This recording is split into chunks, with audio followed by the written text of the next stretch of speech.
Хамгийн сайн тохирох шулууныг ол эсвэл шугамн хамааралгүйг тогтоо. Харцгаая. Бидэнд хэд хэдэн цэг өгөгдсөн байна.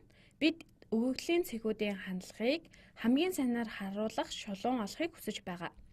Энд бага зэрэг хүндрэлтэй зүйл байна.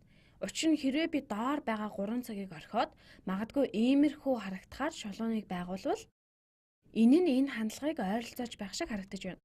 Гэсэн хэдий ч тийм сайн хандлага байж чадахгүй байна. Хэрвээ бид энэ 2 цэгийг орхивол иймэрхүү зүйлийг хийж болно. Гэхдээ бид ийм байдлаар цэгийг орхиж болохгүй. Иймээс би хамгийн сайн тохирох шулуун байхгүй байна гэж хэлмээр байна. Хариугаа шалгацгаая. Дахиад асуулт ажиллая. Хамгийн сайн тохирох шулууныг ол үнтэй адил юм байна. Энд бас шулуун байхгүй юм шиг байна. Гэхдээ би эдгээр 2 цэгийг орхих гэж байна. Би ямар нэгэн зүйлийг хийж болно. Би эдгээр цэгийг орхимоор байна. Би энд бас хамгийн сайн тохирох шулуун байхгүй гэж хэлмээр байна. Дахиад нэгийг туршицгаая. Энэ маш тодорхой хандлага харагдаж байна. Би үнийг одоо байгаагаас нь илүү сайн байхаар тохируулах гэж оролдъё. Туршиж үзье. Энэ чиглэл хамгийн сайн тохирох шулууныг харуулж авах шиг байна.